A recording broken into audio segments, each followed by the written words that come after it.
Haleluya, puji nama Tuhan. Shalom. Puji nama Tuhan. Saudara suka cita, amin? Mari kita tetap bangkit berdiri, kita memuji Tuhan, kita berkata bahwa Tuhan yang luar biasa dalam hidupku, senantiasa membawa kita semakin dekat dengan Tuhan, amin. Saudara, kita sudah lewat setengah tahun. Setengah tahun kedua ini menentukan kita. Dan Tuhan mau bawa kita semakin dekat melekat kepada Tuhan, amin. Karena 2023 akan diakhiri dengan kemenangan. Tapi tergantung bagaimana kita semakin dekat, semakin melekat, atau jauh dari Tuhan. Itu menentukan, amin. Saudara ingin diberkati lebih lagi, amin. Saudara ingin rencana Tuhan terjadi dalam hidup kita, amin. Bawa hidup kita semakin melekat kepada Tuhan. Yakin dan percaya, amin. Karena sekedar percaya, maaf, iblis pun percaya. Tapi kita harus percaya dan mengakuinya dalam kehidupan kita. Dimanapun kita hidup, berada, firman Tuhan hidup dalam hidup kita, amin. Haleluya. Terima kasih Tuhan, terima kasih. Terima kasih Bapa. Terima kasih Yesus. Terima kasih Tuhan. Siapkan hatimu untuk kebenaran firman Tuhan. Terlalu banyak yang Tuhan beri. Terlalu banyak yang Tuhan berikan dalam kehidupan kita. Sadari sekali lagi Tuhan, terlalu banyak yang Kau berikan dalam kehidupan kami Tuhan. Haleluya Yesus. Siapkan hatimu. Terima kasih Tuhan, terima kasih. Terima kasih Yesus. Terlalu banyak, mari jemaat Tuhan,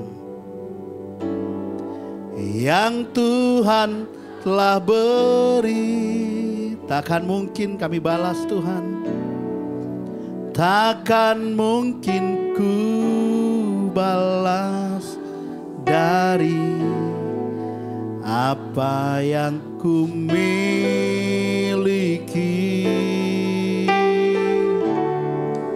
Ku persembahkan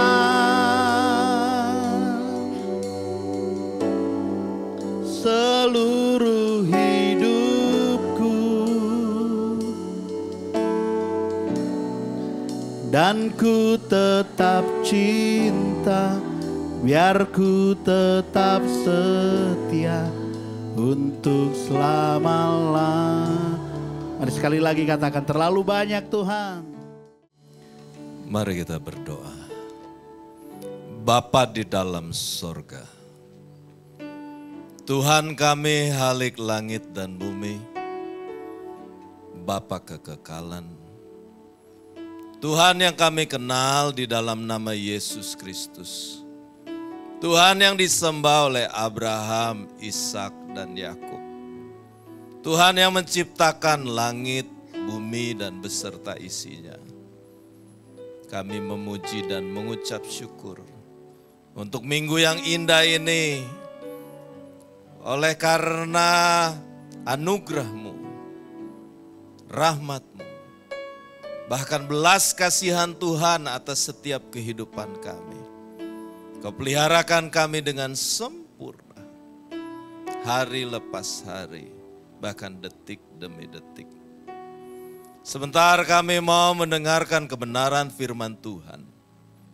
Pakai hamba-Mu yang tidak ada apa-apanya ini, yang banyak akan kekurangan. Tetapi hamba-Mu mau menyerahkan semuanya ke dalam tangan Tuhan. Kata demi kata dengan tuntunan Roh Kudus. Engkau yang ditinggikan, hamba-Mu yang direndahkan. Apabila ada kuasa jahat yang mau mengganggu hati dan pikiran kami, mengganggu sarana dan prasarana kami bersehati menolaknya. Di dalam nama Yesus Kristus. Berbicaralah ya Bapa, kami siap mendengar. Kami naikkan doa ini hanya di dalam satu nama. Nama di atas segala nama. Yesus Kristus Juru Selamat kami yang hidup. Yang percaya katakan amin. Silakan duduk. Shalom. Puji nama Tuhan. Pagi hari ini firman Tuhan berjudul Panjunan. Siapa yang pernah dengar? Kata-katanya agak baku ya, panjunan. Tadi pagi saya review lagi, ternyata memang lebih banyak orang menyebutkan penjunan ya. Tapi sebenarnya panjunan, bakunya itu panjunan. Dalam bahasa Indonesia itu diartikan sebagai pembuat atau bahasa Inggrisnya maker. Bacaan diambil pada pagi hari ini menjelang siang. Yeremia pasal 18. Yeremia pasal 18 ayat 4. Kita baca satu ayat, kita baca bersama-sama. Tetapi nanti saya ada kutip beberapa ayat referensi sebagai pendukung untuk menjelaskan daripada ayat emas kita. Yang sudah menemukan katakan amin. Yang sudah mau baca firman dengan semangat katakan amin. Nah gitu dong. 1, 2, 3. Apabila bejana yang sedang dibuatnya dari tanah liat, di tangannya itu rusak, maka tukang periuk itu mengerjakannya kembali menjadi bejana lain, menurut apa yang baik pada pemandangannya. Amin. Jadi Bapak Ibu Saudara, kitab Yeremia pada umumnya berisikan tentang hukuman Allah. Hukuman. Jadi tidak populer ketika Anda hadir mendengarkan firman, apabila pendetanya berbicara mengenai hukuman, saya rasa tidak populer ya. Anda lebih senang yang senang-senang. Itu manusiawi sekali.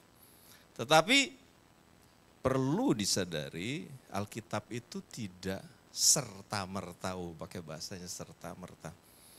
Hanya berisikan mengenai suatu hal yang sukacita, tetapi ada juga Yeremia memberitakan mengenai hukuman dari Allah. Terhadap siapa? Terhadap umatnya, nyanya turu besar, umat pilihan Tuhan itu sendiri. Jadi umat pilihan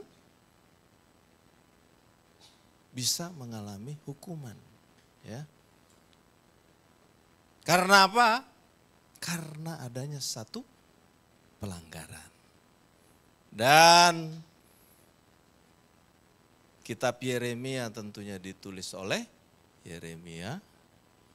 Ada yang tahu kapan kira-kira ditulis? Jemaat Rem mesti lebih mendalami Alkitab. Usianya udah 32 tahun kalau nggak salah. Ya. Ditulis penulisan sekitar 585 sampai 580 sebelum Masehi. Ada yang masih hidup sekarang? Siapa tahu masih awet. Dan kitab Yeremia itu berisikan juga nubuatan Yeremia. Dan tadi saya sudah katakan berisikan hukuman. Tetapi kalau hukuman dari Tuhan tidak semata-mata, tadi udah serta-merta, sekarang semata-mata. Hari ini pakai bahasanya yang agak baku formal. Semata-mata hanya hukuman. Kalau Tuhan memberikan ada pasangannya, hukuman dan pemulihan. Amin. Ya, Tuhan itu tidak semata-mata mendidik hanya melalui hukuman. Tetapi ada pemulihan. Itu yang harus kita tahu. Ya, dan Bapak Ibu perhatikan Yeremia, Nabi Yeremia itu golongan nabi keras. Dalam arti keras maksudnya pemberitaannya keras. Menegur. Karena beritanya mengenai hukuman pasti keras. Menegur. mendobrak. Itu golongan saya. Nah, sama seperti saya. Kadang saya itu apalagi dalam dunia pelayanan boleh dibilang belum lama, kalau baru 10-15 tahun tuh belum lama. Karena dunia pelayanan itu mengenal senioritas. Kadang-kadang umur 50 itu belum apa-apa katanya. Kalau yang udah 60, 70, ya kan lihat Paus itu diangkat 70 tahun ke atas itu. Ya. Jadi Yeremia itu tergolong nabi yang keras. Karena bersifat teguran. Untuk menyampaikan teguran apa? Terhadap pemberontakan umatnya. Saya juga termasuk memberikan teguran-teguran keras. Seringkali saya disebut hamba Tuhan yang keras penyampaiannya. Karena memang dulu intermezzo aja waktu saya ditanya. Dan juga tujuannya, salah satu tujuannya menjadi hamba Tuhan. Saya cuma satu, karena background saya bisnismen, sampai sekarang saya masih bisnismen, saya tidak punya gereja, saya ditabiskan seorang hamba Tuhan, inisialnya JR, gembala sidang suatu gereja, gerejanya juga masih ada, nah itu semuanya saya kasih tahu. Kalau saya khotbahnya melenceng, Anda silahkan menghadap dia. Pak Jimmy melenceng tuh, nah, saya pasti dipanggil dia. Ya, nah tadi apa saya katakan tujuan saya jadi hamba Tuhan, salah satunya saya menyampaikan firman Tuhan yang berwibawa. Saya nggak pusing. Maaf aja, kadang-kadang memang dibilang Pak Jimmy itu sombong, nggak apa-apa. Karena alasan saya itu sombong dalam arti begini, saya nggak diundang lagi nggak apa-apa. Asal saya menyampaikan firman Tuhan. Saya nggak ada urusannya sama Kampung Tengah. Seorang bisnismen Tuhan sudah peliharakan berlimpah-limpah. Saya nggak takut kelaparan. Itu yang kadang-kadang sombong dia. Saya nggak pusing. Anda nggak mau dengar saya lagi nggak apa-apa. Yang penting firman Tuhan itu harus disampaikan. Begitu. Tetapi kalau saya, ini rambu-rambunya, saya menyampaikan firman Tuhan menyebut secara spesifik orang ataukah organisasi, kita itu negara hukum. Seorang pengkhotbah itu bisa dituntut, bahkan diadili. Nah, itu ada kode etik. Nah itu dia. Jadi nggak sembarangan orang bicara terus menyampaikan apalagi menghina-hina agama lain. Oh nggak boleh. Amin. Oke, itu intermezzo aja, pemanasan. Bahkan Yeremia itu saya catat di sini pelayanannya sampai menemukan kematian. Zaman sekarang jarang sekali seorang hamba Tuhan pelayanannya sampai menemukan ajalnya. Tubuhnya digergaji. Ada? Gak ada. Barometernya pelayanan hamba Tuhan yang berhasil sekarang apa? Masa kini itu adalah yang sering tampil di IG story, TikTok, Toktik. Ya kan? YouTube. Saya kalau by the way dan anyway, temannya tuh, by the way dan anyway, gampang sekali kalau mau ngetop. Saya tinggal panggil tim media, saya punya YouTube, punya TikTok, punya yang mengelola IG story, terus sampaikan pengajaran yang aneh-aneh, ngetop. Sekarang untuk ngetop itu gampang saudara. Cuma saya nggak pengen. Terus terang nggak pengen. Ini apalagi saya lihat kamera ada warnanya bling merah nih. Saya nggak pengen sebenarnya diliput. Saya nggak kepengen dikenal orang. Kadang-kadang saya masih suka pergi-pergi pakai celana pendek gitu loh. Pakai sendal jepit. Saya nggak pengen terus ntar lagi makan terus ada yang bisik-bisik. Itu Pak Pastor Jim itu. Ya. Oke. Kembali lagi pembahasan kita. Jadi konsep pelayanan sekarang tuh menurut saya agak bergeser sedikit. Karena itulah, karena dianggap bahwa kalau gereja yang sudah diberkati itu jumlahnya ribuan. Nggak salah sih, cuman patokannya itu kurang alkitabiah. Baik, itu hanya intermezzo lagi. Kita mulai masuk di dalam pembacaan kita. Kutipan ayat yang kita baca sama-sama di ayat 4, itu bagian perikop Yeremia 18 ayat 1 sampai 17. Karenanya saya mengutip satu ayat, karena satu ayat aja kalau saya bahas ini belum tentu cukup waktunya. Apalagi ayat 1 sampai 17. Nanti Bapak Ibu silakan pelajari di rumah ya, satu perikop. LAI memberi judul pelajaran dari pekerjaan tukang periuk. Dan di kitab Yeremia itu seringkali penulis atau penulis juga yang lain di Alkitab termasuk Yesus Kristus sendiri menggunakan ilustrasi atau perumpamaan.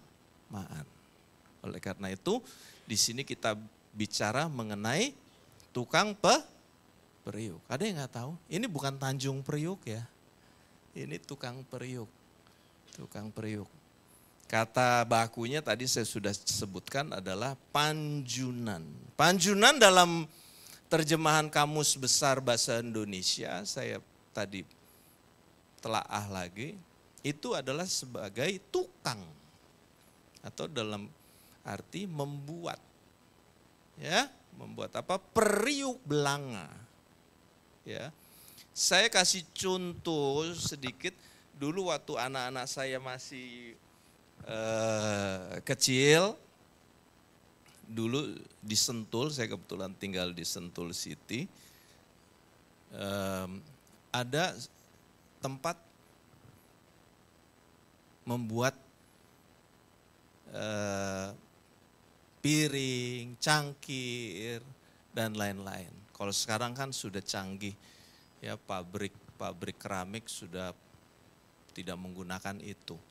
Jadi periuk itu, ya ada yang kalau belum tahu, dia alatnya tradisional, diinjek sampai kaki, diayunkan, itu mejanya akan berputar. Kemudian instrukturnya bilang ini buat piring. Kemudian kita ambil tanahnya, kemudian itu tangan harus mengikuti bentuk supaya menjadi piring atau cangkir. Tapi tentunya saya berani bertaruh, satu kali Anda tidak akan langsung jadi. Tidak akan pasti langsung jadi. Apalagi yang belum pernah latihan. Oleh karena itu perlu namanya latihan. Nah, Tuhan Allah diibaratkan itu sebagai tukang periuk atau panjunan. Nah, tukang periuk itu adalah lambang metafora Allah. Untuk tujuannya apa? Membentuk karakter umatnya. Ya. Bicara membentuk karakter, tadi dikaitkan seringkali kita tadi latihan di dalam membentuk ya piring, di dalam membentuk karakter tidak langsung jadi. Contohnya anak saya atau anak Anda atau Anda diri sendiri. Untuk menjadi dewasa tidak mungkin langsung Anda mempunyai karakter yang matang. Pasti melalui beberapa kegagalan. Yang setuju katakan amin. Udah setengah ngantuk berarti ini. Yeremia 18 ayat 6. Kita baca Yeremia 18 ayat 6. Khotbah saya itu banyak referensi ayat. Karena memang metode saya itu adalah eksposisi. Ya. Orang yang belajar teologi itu mempunyai metode untuk berkhotbah, tidak sembarangan. Ya, sama seperti Anda pergi ke dokter. Anda mau ikut metode apa? Anda mau ada yang cuman sakit kemudian cari alternatif, nah itu. Alternatif ya dia nggak pakai belajar kedokteran, ya yang aneh-aneh aja, pakai minyak kayak atau apa, sembur air. Jadi ini di dalam khotbah juga itu harus ada punya metode menggali firman yang benar dan alkitabiah. Nggak sembarangan. Nggak sembarangan saudara. Makanya saya ajak jemaat GBI REM supaya lebih selektif. Ya, dalam hal ini harus Anda bertumbuh dan berakar. Tentunya alkitabiah. Itu penting. Sama seperti contoh, saya kasih contoh. Ketika Anda makan, makin dewasa seumur saya sudah makan mungkin yang selektif. Apalagi bapak saya, sangat selektif. Ini orangnya di depan. Dia sangat selektif. Dia tidak makan seafood, dia tidak makan gorengan. Karena dia mau segala sesuatu masuk ke tubuhnya yang baik. Begitu juga otak kita. Begitu juga tanah iman kita. Kalau Anda taburi dengan yang dalam tanda kutip yang gak sehat, dia gak mungkin bertumbuh saudara. Yang setuju katakan amin. Tambah loyo. Gak apa-apa, lama-lama gue ngomong sendirian. Ya kan. Sama seperti contohnya dulu istri saya ya. Biarin khotbah gak sampai gak apa-apa. Dulu dia berseberangan dengan saya. Ya, berseberangan. Saya dengan menggebu-gebu pengen supaya dia mengenal Yesus. Saya serampangan, sembarangan. Pokoknya asal pendeta kau dengar aja. Oh enggak, salah saya. Sekali waktu saya bawa, ya dalam tanda kutip, yang baru bertobat, kemudian bicara di podium, di mimbar, menjelek-jelekan agama yang sebelah sana. Marah dia, nggak jadi itu bertumbuh. Ini contoh konkret. Ketika Anda mau bertumbuh imanmu, kalau cuma cari yang tanda kutip serampangan, makanan rohani yang ngawur-ngawur, saya jamin gak bertumbuh. Yang setuju katakan amin. Makin loyo. Yeremia pasal 18 ayat 6. Saya bacakan, masakan aku tidak dapat bertindak kepada kamu seperti 1, 2, 3. Hai kaum Israel, demikianlah firman Tuhan, sungguh seperti tanah liat. 1, 2, 3, di tangan tukang periuk. Demikianlah kamu di tanganku, kunya huruf besar. Hai kaum Israel. Perhatikan kalimat aku, nya huruf besar. Tidak dapat bertindak kepada kamu seperti tukang periuk. Tukang periuk itu dalam bahasa Ibrani adalah yatsar. Katakan nama saya sama-sama. Yatsar. Bahasa Inggrisnya, jago-jago bahasa Inggris saya lihat nih. Lama di London deh saya. Bahasa Inggrisnya potter. Potter itu ya yatsar. Kenapa saya seringkali di dalam mempelajari Alkitab menggunakan bahasa aslinya, bahasa Perjanjian Lama itu bahasa Ibrani. Ya, yatsar itu berarti membentuk atau merancangkan. Bagus sekali ini. Ya, merancangkan. Jadi Tuhan sebagai panjunan itu dia merancang, perancang, desainer. Bagus sekali. Saya ambil contoh lagi. Jadi harus ikut Alkitab. Alkitab memberi contoh, kita juga memberi contoh. Ibu-ibu pasti tahu betul, paham betul, atau bapak-bapak yang modis seperti saya paham betul. Kalau namanya pakaian suatu ada namanya hasil rancangan desainer siapa gitu, harganya lebih murah apa lebih mahal? Mahal, sudah pasti. Karena apa? Karena apa? Gampang, karena nggak pasaran bos. Nggak pasaran, kualitasnya, rancangannya, bahannya. Kalau kita beli di Mangdu 1 juta umat, hari ini kita ketemu, itu dia pakai juga. Itu maksudnya. Ya, hubungannya apa? Tuhan itu merancangkan setiap pribadi tidak ada yang sama. Amin. Walaupun Anda kembar siam, tidak ada yang sama, beda, pasti beda dijamin. Walaupun Anda kembar siam. Dan setiap orang mempunyai rancangannya masing-masing. Amin. Itu penting, harus Anda tahu. Punya rancangannya masing-masing. Ya. Nah di sana perhatikan dalam konteks membentuk, tadi saya sudah jelaskan, di dalam membentuk itu tidak langsung jadi, harus Anda tahu.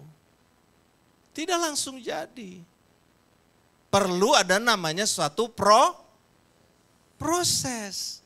Cuman seringkali kita tidak malu lagi, kecepatan ngomongnya, tidak mau melalui suatu proses. Maunya langsung jadi, foto kali 2 kali 4 langsung jadi. Seringkali kita mau yang instan, yang ada Indomie itu instan enak. Ya kan? Kita nggak mau melalui satu proses. Kalau orang Jepang lebih senang menikmati prosesnya. Nggak ada yang langsung jadi. Ya, termasuk saya. Saya nggak mungkin jadi langsung pembicara. Saya melayani di gereja awal saya ditabiskan 15 tahun.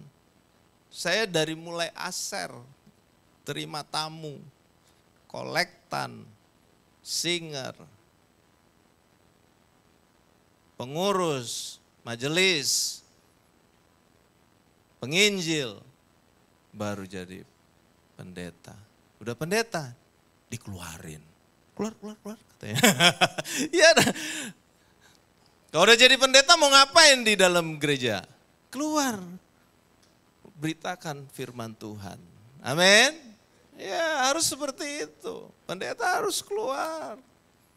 Cari domba yang sesat. Amin. Nah itu penting di dalam kata membentuk tadi. Dan contoh lain juga ada. Ya, kebetulan saya juga masih punya bisnis di China. Ya. Pedang, Anda tahu pedang. Ya, atau pisau yang Anda pakai ibu-ibu di dapur, itu nggak langsung seperti itu. Kalau dulu zaman dulu, ya halo, anybody home? Jadi pedang itu ketika sebelum menjadi pedang, itu dia harus dipukul, dibentuk, dibakar berulang kali, kemudian diasah, baru dia menjadi tajam. Itulah yang dibentuk, harus ada satu proses. Kadang-kadang kita itu dihancurkan, diasah berulang kali. Baru kita bisa tajam. Itu penting. Nah, coba perhatikan di sana tadi mengenai, disebutkan di ayat 6, Yeremia 18 ayat 6, bicara mengenai apa? Tanah liat. Nah, Tanah liat konteksnya di sini adalah, perhatikan, Tuhan itu mengenal pribadi ciptaannya. Kita ini semua tanah liat. Dan Tuhan adalah sebagai perancang. Itu harus tahu, saya ulang-ulang supaya makin paham. Dan Tuhan karena dia sebagai pencipta kita, pribadi lepas pribadi, kira-kira saya tanya, Tuhan tahu kelemahan kita enggak? Tahu. Dia tahu kelemahan saya. Dia tahu kelemahan Bapak Ibu. Tahu persis. Tahu persis.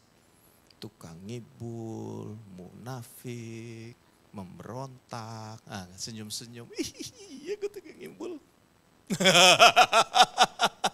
Iya kan? Ya, dia tahu persis kelemahan dan kelebihan kita. Dan dia membentuk sesuai dengan rancangannya. Kebetulan saya itu hobi. Ini satu contoh aja. Hobi pelihara anjing. Anjing saya itu suratnya, saudara tahu. Karena itu saya juga breeder, pengembang. Ya, menternakkan anjing. Tapi bukan buat cari duit. Kalau memang jadi ya sudah, syukur, nggak jadi juga nggak apa-apa. Kadang juga yang saya kawinkan juga mati semua gitu, karena memang bukan buat cari makan di sana. Anyway, maksudnya apa saya? Di rumah itu ada yang namanya Quack, ada yang namanya Ace, ada yang namanya Amor. Saya sebagai pack leadernya, pack leader itu sebagai pemimpinnya, tahu persis. Quack itu anjing saya yang namanya Quack, kebetulan jenisnya Belgian Malinois atau Belgian Malinois yang dipakai oleh Kopassus dan juga anjing polisi untuk K9, K9. Itu saya tahu persis, si Quack ini jago lompat, si Ace enggak. Tapi Ace reaksinya tahu benar agresif. Amor, dia betina, dia bagaimana sifatnya saya tahu persis. Karena saya adalah pack leader, pemimpinnya dia. Hubungannya apa? Tadi. Tuhan sebagai perancang kita, dia tahu persis. Dia tahu persis masing-masing kita, kelemahan kita, kelebihan kita, keburukan kita. Tahu persis. Amin. Ya. Karena dia sungguh-sungguh mengenal pribadi kita. Ayat pendukungnya lihat Yesaya 43 ayat 1. Saya bacakan, nah ini cepat nih. Yesaya 43 ayat 1, tetapi sekarang beginilah firman Tuhan yang menciptakan engkau. Hai Yakub, yang membentuk engkau. Hai Israel, janganlah takut sebab aku telah menebus engkau. Aku telah memanggil engkau dengan 1, 2, 3 namamu. Engkau ini kepunyaanku. Ada yang gak punya nama di sini? Namanya si Anu. Ya Anu namanya. Orang tua yang agak gak ada. Walaupun dia juga mau pendidikannya apa kek. Pasti orang tua kasih nama. Kebetulan saudara, saya itu kadang-kadang suka iseng. Tapi isengnya saya dengan hikmat saya dapat benang merahnya. Nah itu bahasanya. Saya tulis di Google, Jimmy Jackson. Keluar saudara di YouTube. Nanti Anda nggak percaya boleh buktikan benar nggak ucapan saya. Jimmy Jackson. Keluar. Jimmy Jackson di Amerika, saya lupa kota apa. Dia juga penginjil. Dia juga hamba Tuhan. Tapi umurnya lebih senior, kurang lebih 70 sampai 80 tahun. Benang merahnya apa? Hikmat saya apa? Aduh Tuhan, ternyata Engkau memang membentuk aku sejak di kandungan, tidak sembarangan, bahwa aku menjadi hamba Tuhan. Loh, di negara lain ada namanya persis Jimmy Jackson. Dan dia hamba Tuhan juga. Berarti saya bilang, oh gak salah memang. Ketika saya menikah dengan istri saya dulu yang berseberangan. Ketika saya berdiri di sini, saya tahu Tuhan punya rencana saya harus menjadi hamba Tuhan. Beri kemuliaan buat Tuhan. Nobody knows. Gak ada satu orang pun yang tahu. Tetapi don't try this at home. Jalanmu belum tentu sama dengan saya. Panggilanmu belum tentu sama dengan saya. Salah-salah lu gak balik-balik. Ya kan? Nah, kita baru masuk di dalam pembahasan ayat kita. Waduh, baru masuk pembahasan nih, kira-kira cukup ya waktunya nih. Di situ tertulis Yeremia 18 ayat 4, apabila bejana yang sedang dibuatnya dari tanah liat di tangan itu rusak, bagus sekali, stop dulu di situ.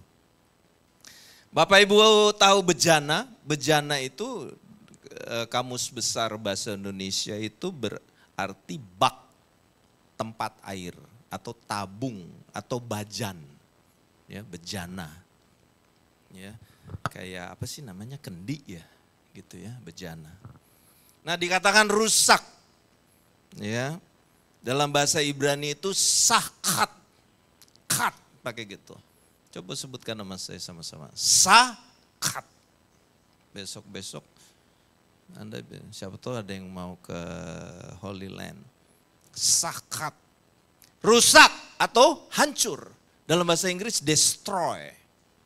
Ya. Nah kehancuran di sini yang dimaksud adalah akibat bukan dari eksternal, internal. Internal itu dari pemberontakan diri sendiri. Yang tidak mengikuti rancangan Tuhan. Ya, seringkali kita memberontak. Ada yang gak pernah berontak, angkat tangan? Gak berani kan? Baik itu memberontak kepada yang perancang ataupun memberontak kepada orang tua. Dari sononya katanya. Pasti ada sifatnya kita karena sudah diturunkan oleh itu Adam dan Hawa. Sifat pemberontak. Pasti ada setiap kita. Ya.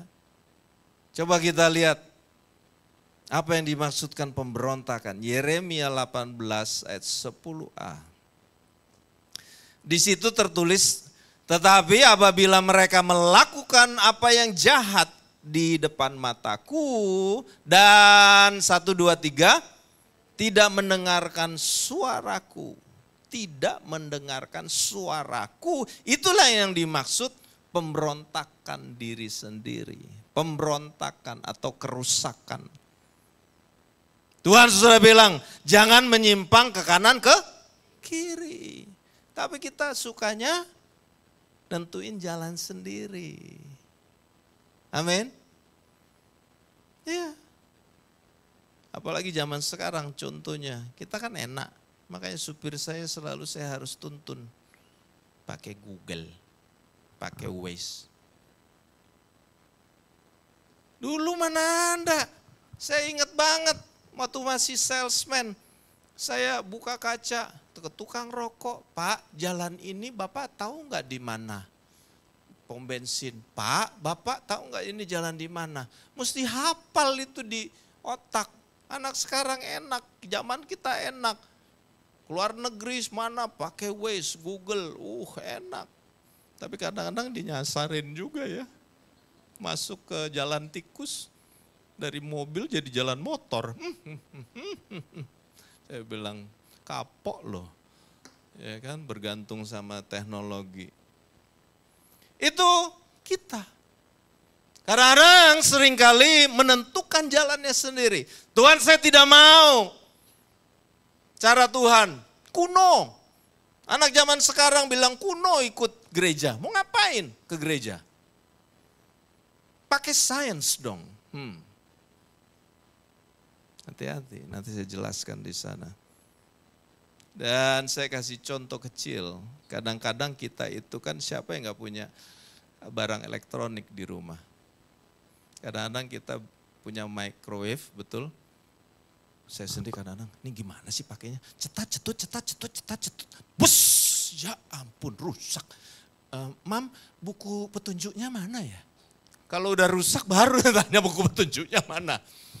Iya kan? Terus kita benerin deh, siapa tahu masih garansi. Halo customer service, iya. Microwave saya rusak. Rusaknya karena apa Pak? Saya pencet-pencet salah. Bapak tolong baca, itu ada ketentuan. Kalau Bapak salah penggunaan tidak bisa klaim. Iya ya. Karena malfunction. Karena dari kita yang cari gara-gara sendiri. Kerusakannya. Maksudnya apa? Hidup kita juga begitu. Rusak karena diri kita sendiri. Bukan karena orang lain. Ya Bu ya, Ibu angguk-angguk. Amin. Betul. Sekarang dunia lagi kehancuran. Perhatikan. Ya. Saya baru baca baru ini berita kemarin di CNN di negara Singapura, saudara. Kasus bunuh diri paling tinggi dalam 20 tahun terakhir. Katanya negara maju dia. Sudah ngalahin Indonesia. Tapi kasus bunuh diri, bukan Singapura aja, Jepang, Korea. Lihat artis K-pop, bunuh diri, Jepang, bunuh diri. Oh apalagi Jepang, udah biasa itu harakiri. Betul? Karena apa? Itu makanya selalu mengandalkan pikiran sendiri. Science, makan tuh science. Hap.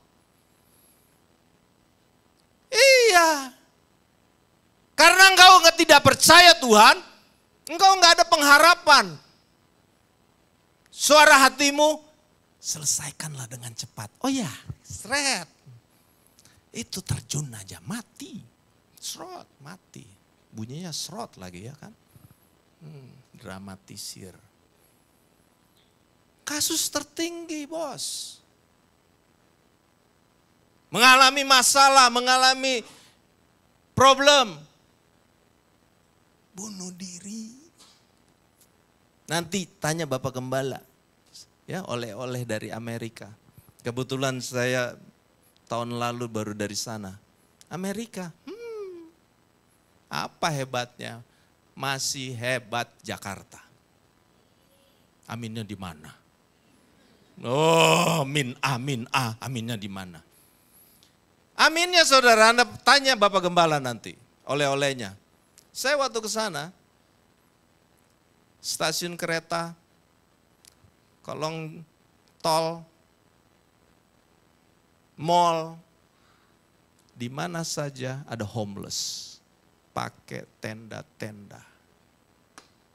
Orang pakai bermerek sedikit, matanya sudah begini. Dia bisa todong di tempat. Hati-hati, di kota Philadelphia dikatakan itu jadi udah kota zombie. Karena apa? Homeless di sana udah pakai narkoba sampai masih tertancap di lengannya. Negara Amerika kasih tunjangan uang kepada warga negaranya. Mereka nggak beli buat makanan, mereka beli buat narkotik. Hati-hati saudara. Kalian pikir Amerika hebat. Ada orang, ke Amerika yuk, migrate. Migrate apaan? Lu jadi tukang cuci piring? Mendingan gua di sini makan 10.000 masih bisa pakai telur. Betul? Oh, kan betul. Iya. Negara lagi rusak. Dunia lagi rusak. Baca, saya sampai ngeri sekarang saudara. Kalau CNN beritanya nggak ada yang nggak mengerikan. Seorang anak dilaporkan menggorok leher bapaknya. Hah? Lagi tidur, ada ibunya di sebelah, digorok di kayak ayam saudara, brebet. Wah, bunyinya brebet lagi. Cuman gara-gara nggak dipinjemin duit saudara. Coba. Dunia sekarang ini lagi sakit. Itu yang dikatakan tadi di sana, ya kan? Lagi rusak. Dunia ini lagi rusak secara moral, mentalitinya sekarang lagi rusak. Hancur. Menuju kehancuran semua. Ya. Dikatakan tadi apa? Sakat. Akibat pemberontakan. Koreksi diri Anda sekarang. Bagaimana kehidupan keluarga Anda? Bagaimana kehidupan pekerjaan Anda? Bagaimana kehidupan rumah tangga Anda? Saya baru dengar kemarin, teman baru kenal. Apa? Baru menikah 1 bulan cerai. Kaget saya. Hah? 1 bulan cerai? Anak-anak sekarang gak berani ngambil satu keputusan. Dia anggap itu perceraian tuh ya seperti main-main aja gitu. Padahal apa? Orang percaya Tuhan juga, diberkati juga di gereja. Ya anggap tuh perceraian cuma sekedar, gue besok ganti lagi. Sariem sini ikut. Kok Sariem? Ini jadi istri. Ntar kalau gak cocok bongkar pasang. Gampang kali reshuffle. Enak aja. Cora-core. Lagi rusak nih dunia. Maka itu dikatakan di sana, kadangkala kehidupan kita dirobohkan, dicabut, bahkan dibinasakan. Yeremia 18 ayat 7. Karena Tuhan mempunyai rencana besar. Ya. Yeremia 18 ayat 7. Ada kalanya, nah di situ kan disebutkan ada kalanya, maksudnya kadangkala. Nah itu. Aku berkata tentang suatu bangsa dan tentang suatu kerajaan bahwa aku akan 1, 2, 3 mencabut, merobohkan dan membinasakan. Kadangkala Tuhan perlu mencabut, merobohkan, bahkan membinasakan, bukannya dibikin mati kita, bukan. Binasa dalam arti dia mau mematikan karakter-karakter kita yang tidak berkenan di hati Tuhan, yang tidak berkenan atas rancangannya. Amin. Kadangkala Anda kok Tuhan kayaknya masalah saya kok gak kelar-kelar ya. Oh Tuhan, kok bisnis saya hancur-hancuran ya seperti kayak begini. Berapa banyak Anda lihat jalan-jalan, properti dijual. Amin. Berapa banyak? Ya. Namun demikian Tuhan kita itu Tuhan Maha Pengasih. Apabila Anda pada hari ini datang dengan hati yang hancur, mau nah itu bagus sekali, bertobat. Kuncinya itu.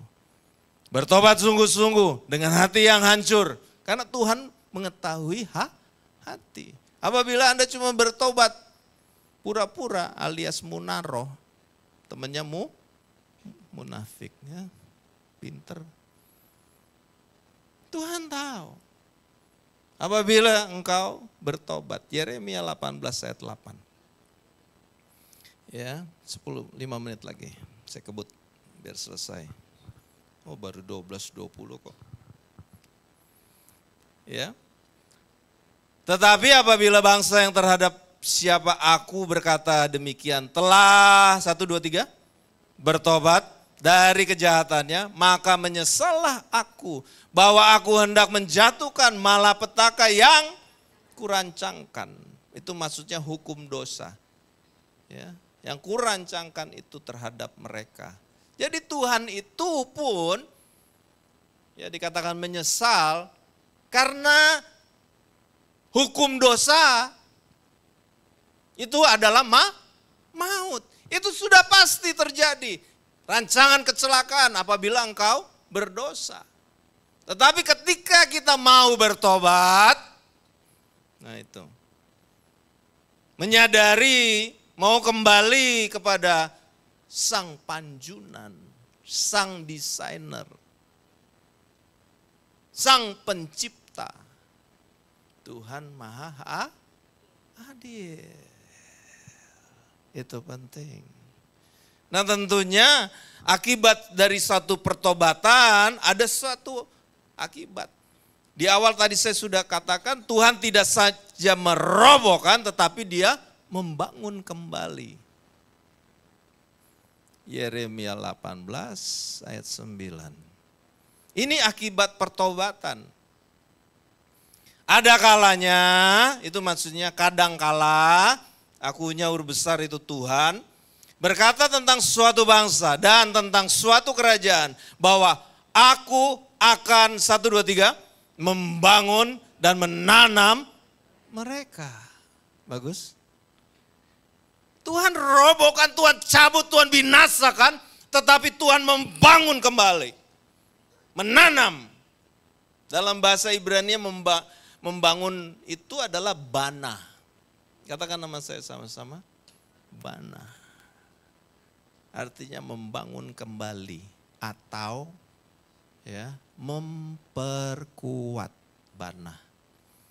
Jadi ketika kita dibangun kembali kita mempunyai kekuatan baru. Itu maksudnya. Yang setuju katakan amin. Itu maksudnya. Dan kata menanam dalam bahasa Ibrani itu nata. Arti yang lain itu tertancap. Oh bagus kan? Tertancap. Maksudnya apa? Menjadi berakar. Ketika kita dihancurkan kemudian dibangun kembali. Selain itu menjadi kuat dan berakar. Iya. Iman itu juga harus berakar. Mempelajari Alkitab. Sehingga ketika Anda ketemu yang di luar, katakan Alkitabmu itu bohong, Alkitabmu itu tidak konkret, Yesusmu itu palsu, yang mati itu Yudas. Anda tidak goyah. Ketika Anda pergaulan, everything must be science. Ngapain percaya Tuhan? Anda nggak goyah karena Anda sudah berakar. Itu penting. Saya tegaskan lagi, untuk berakar kita perlu makanan sehat. Kebetulan saya lagi senang berkebun. Supaya untuk tumbuh kita harus kasih apa dia? Pupuk. Sederhana, simple is that. Anda kalau tidak lahanmu, tanah liatmu untuk bertumbuh, tidak pernah dikasih vitamin, tidak pernah dikasih pupuk, bagaimana bisa bertumbuh? Contoh hal dulu, istri saya yang salah.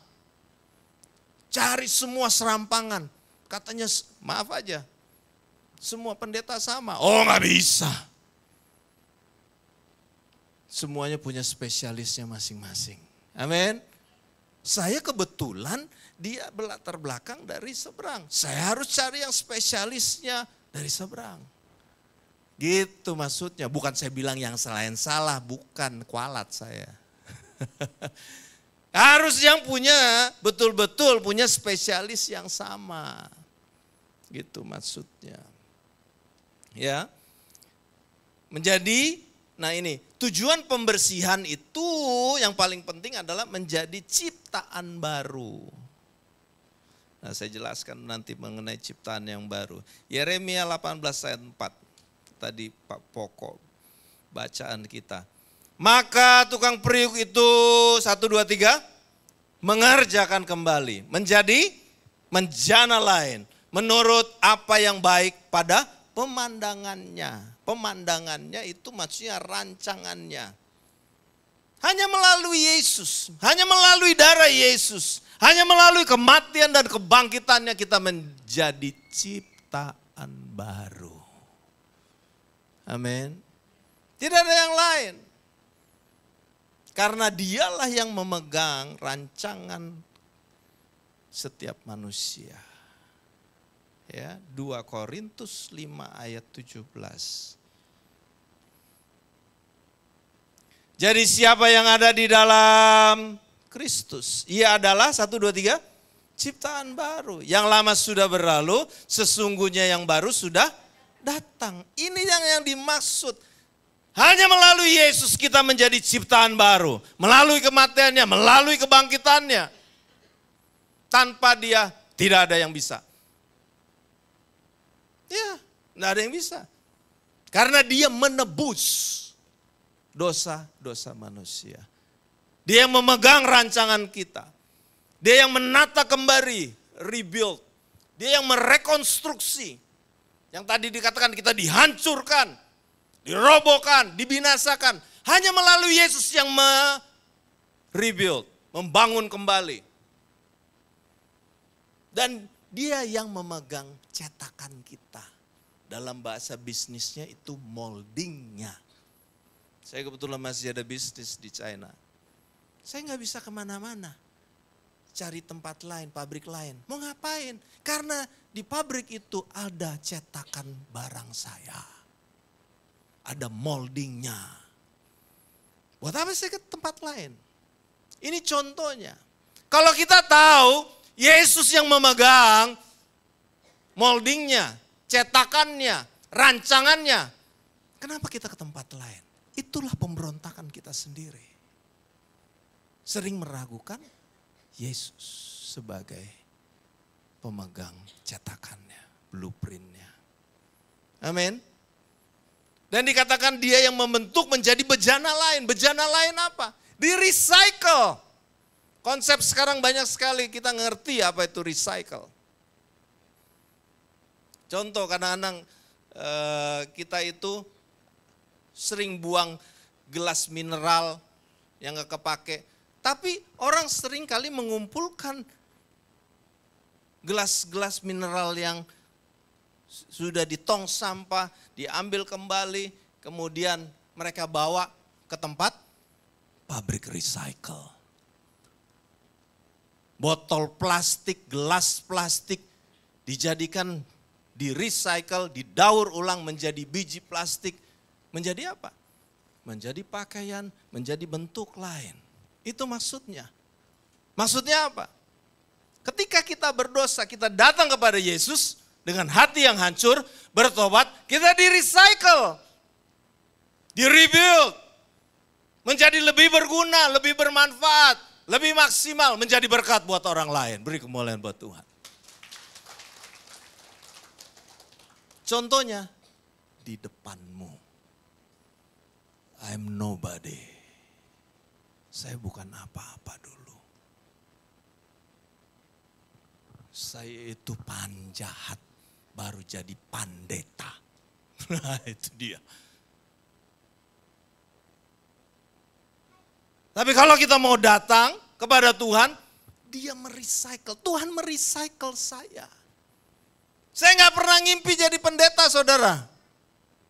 Dan saya tidak pernah cita-cita jadi pendeta. Saudara bersaudara dari bapak saya nggak ada yang pendeta. Dari ibu saya ada satu, cuman juga bukan pendeta. Cuman aktivis. Ada. Tiba-tiba saya kok jadi pendeta. Karena Tuhan tahu ayat ini saya pegang. Tuhan mau merecycle kita menjadi bejana lain, yang kata-kata terakhir bagus sekali dikatakan apa tadi? Menurut apa yang baik pada pemandangannya. Tuhan akan membentuk saudara menjadi apa yang baik sesuai dengan rencana Tuhan. Amin. Saya undang pemusik-pemuji ke depan. Kita akan nyanyi bersama-sama lagu Seperti Yang Kau Ingini. Sementara pemusik-pemuji ke depan, kita bangkit berdiri. Saya kasih waktu Anda 1-2 menit. Mungkin hari ini Anda mendengarkan firman Tuhan. Ya hidup saya kok begini ya. Hidup saya kok nggak bermanfaat buat orang lain. Hidup saya kok hancur-hancuran. Mungkin Anda terbelenggu dengan satu kebiasaan buruk. Mungkin Anda terbelenggu dengan hal-hal yang tidak berkenan. Mungkin pekerjaan Anda, masa depan Anda, keluargamu. Anda nggak tahu anakmu di mana. Anda nggak tahu tujuan hidupmu. Hidupmu kosong. Tetapi pada hari ini, Yesus katakan, mari datanglah kepadaku yang lemah, letih, lesu. Mari kita nyanyi lagu Seperti Yang Kau Ingini. Katakan dengan sama-sama, bukan dengan barang fana.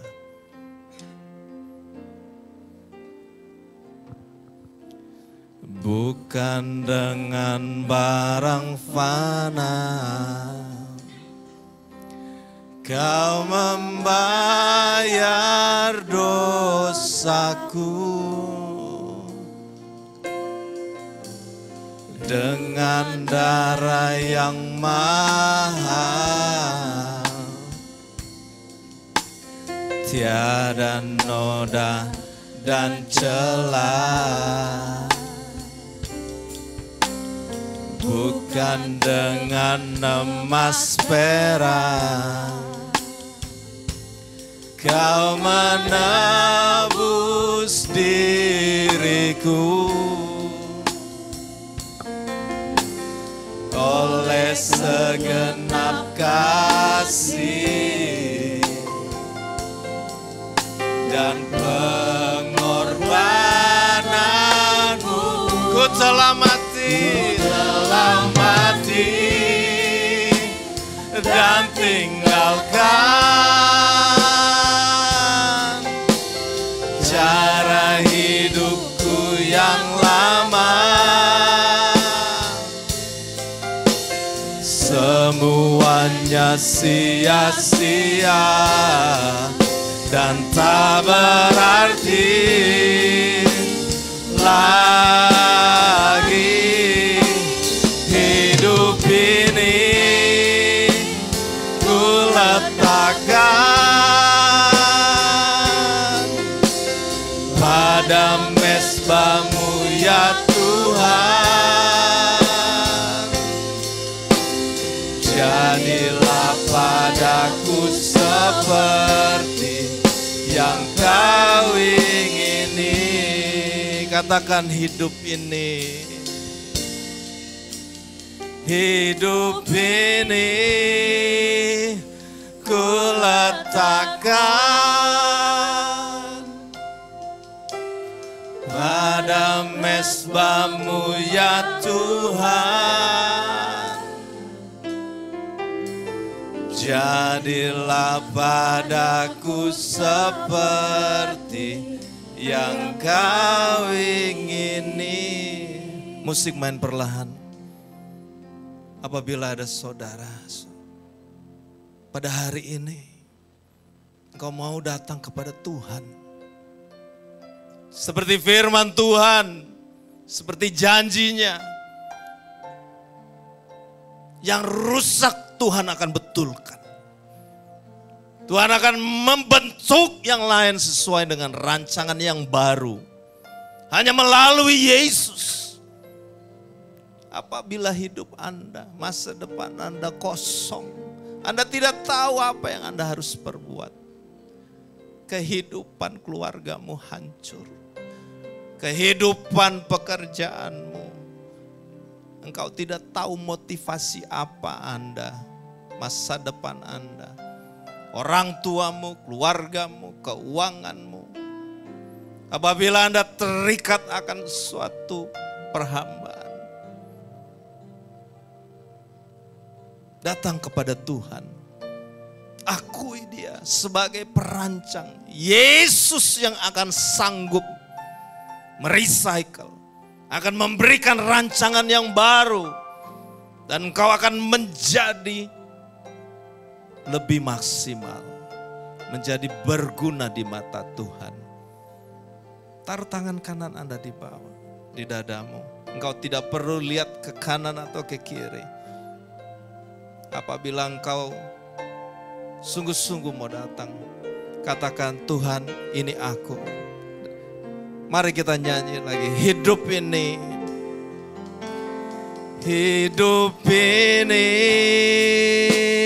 ku letakkan pada mezbamu ya Tuhan.